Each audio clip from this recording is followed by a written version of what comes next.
Drama Thailand pecah saat Alwi Farhan menyalahkan emas, Sabar Reza mengamuk, dan ganda putri Indonesia tersungkur di tikungan terakhir.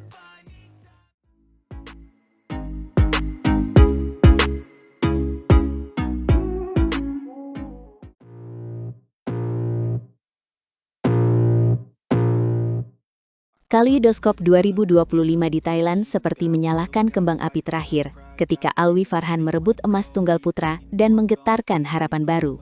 Ia bukan hanya menang, ia menaklukkan derby paling panas melawan sesama pelatnas Cipayung, Moh Zaki Ubaidillah, di panggung individual SEA Games Thailand. Pertarungan itu berjalan rubber game, skor berayun 13-21, lalu 21-8, dan ditutup 21-12. Yang membuatnya dramatis, Alwi sempat tertahan di game pertama, tetapi kemudian mengubah tempo, menekan rally, dan membuat lawannya kehilangan udara. Laga final itu berlangsung di Gimnasium Thammasat University, Klong Luang, Pathum Thani, pada Minggu sore waktu setempat, membuat panggung seolah ikut bergetar. Statusnya sebagai unggulan kedua terasa pantas, karena ia tampil matang, tidak terburu-buru, dan tetap agresif saat momentum berbalik. Kemenangan ini mengangkat peringkat dan aura Alwi Farhan, yang sebelumnya sudah menempel papan atas dunia, kini membawa pulang emas yang membuat namanya melesat. Lebih dari sekadar medali, ini sinyal regenerasi. Karena di belakang Jonathan Christie dan Anthony Sinisuka Ginting yang kian senior, ada darah muda yang siap memimpin. Tidak sendirian, Alwi membawa cerita Indonesia tentang kedalaman skuad, bahwa tunggal putra tidak hanya bergantung pada dua nama besar saja. Sementara itu, di ganda putra, panggung juga meledak, karena Sabar Karyaman Gutama dan Moh Reza Pahlevi Isfahani merebut emas dengan gaya meyakinkan. Pasangan peringkat 8 dunia ini menumbangkan mantan juara dunia asal Malaysia, Aaron Chia dan So Wee Ik, di babak pamungkas. Mereka masuk sebagai unggulan ketiga, tetapi justru menaklukkan unggulan teratas dan pasangan peringkat 2 dunia dengan 2 game langsung. Skornya jelas, 21-14 dan 21-17, cukup untuk membuat stadion memekakkan telinga. Kemenangan itu terasa lebih pedas, karena ini adalah kemenangan beruntun atas Aaron dan Wee Ik dalam 2 pertemuan terakhir. Bahkan mereka baru saja mengalahkan pasangan yang sama di final beregu putra SEA Games beberapa hari sebelumnya, menandakan stabilitas yang nyata. Jadi bukan kebetulan, melainkan pola kemenangan yang dibangun dengan strategi servis rapi, transisi cepat, dan smash yang tepat sasaran. Di sisi lain, cerita ganda putri menghadirkan rasa getir, karena Febriana Dwi Puji Kusuma dan Melisa Trias Puspitasari harus puas dengan perak. Mereka menghadapi unggulan teratas Malaysia, Perlitan dan Emtina, dan final itu berubah menjadi duel 3 game yang menguras tenaga. Setelah kalah di game pertama, Febriana dan Melisa menyamakan kedudukan, membuat laga menjadi 1-1 dan harapan kembali hidup. Tetapi pada game penentuan, mereka tertinggal tipis dan akhirnya menyerah, dengan skor 16-21, 21-19, dan 17-21. Kekalahan ini menggagalkan upaya mempertahankan emas ganda putri yang sudah diraih Indonesia dalam 2 edisi terakhir. Meski begitu, medali perak tetap memberi catatan penting bahwa ganda putri Indonesia masih di jalur kompetitif, meski perlu konsistensi yang lebih tajam.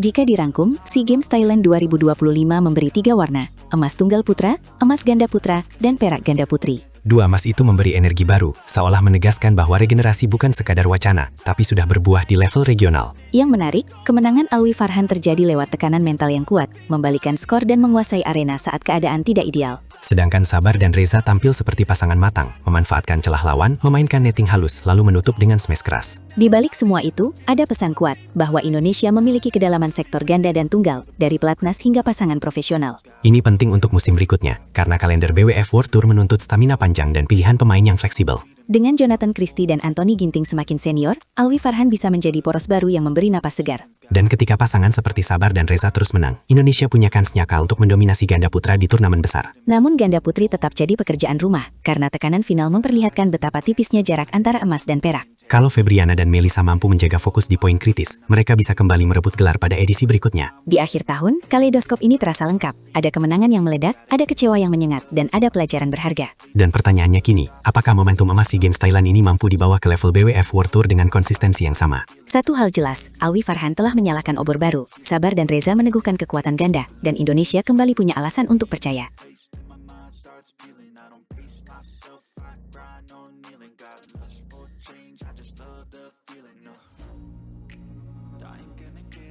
Daftar wakil Indonesia di Malaysia Open 2026 membuka musim dengan sinyal ambisi besar yang tak terduga. Malaysia Open 2026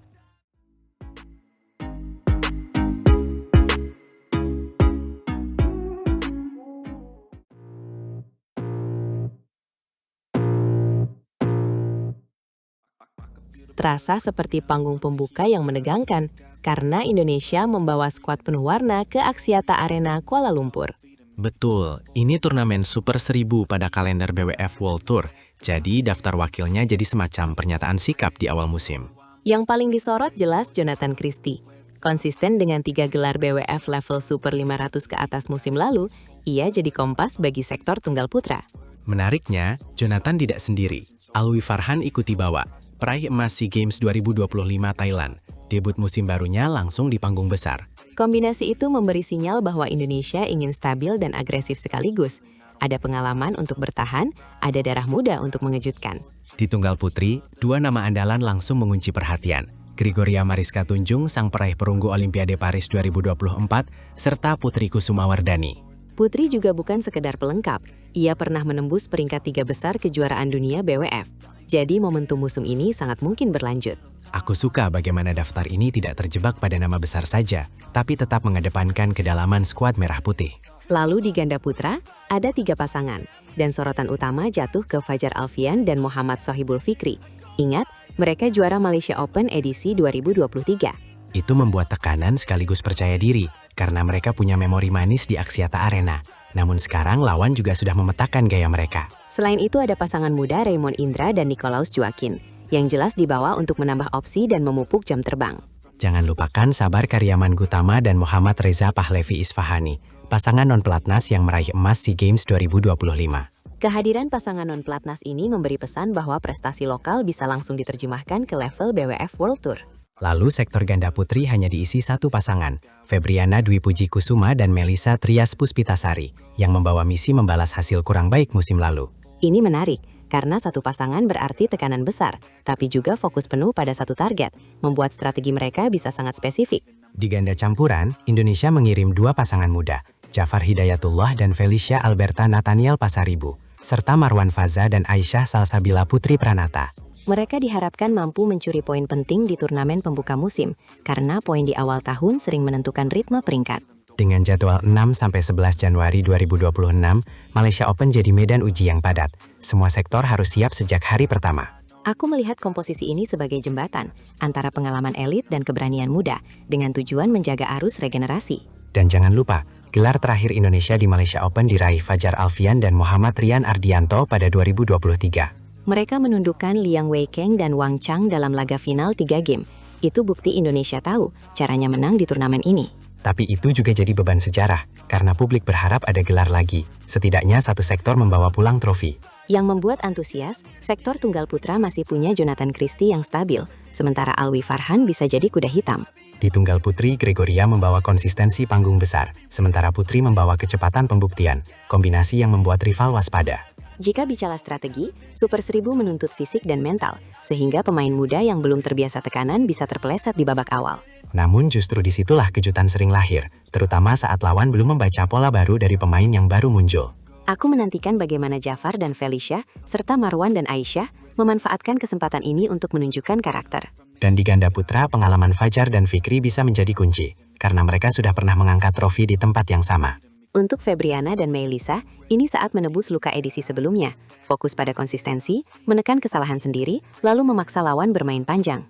Dengan semua sektor terisi, Indonesia punya kesempatan menyebar peluang, bukan hanya mengandalkan 1 nomor. Dengan jadwal padat, rotasi dan strategi servis akan menentukan. Siapa cepat adaptasi bisa menghemat tenaga. Itulah mengapa daftar 10 wakil ini terasa lengkap, karena setiap sektor membawa cerita dan peluang sendiri. Malaysia Open 2026 bisa menjadi panggung pernyataan. Apakah Indonesia siap memulai musim dengan guntur kemenangan? Dan itu membuat setiap laga di Axiata Arena terasa seperti final kecil, karena semua mata tertuju pada siapa yang akan memimpin cerita awal musim.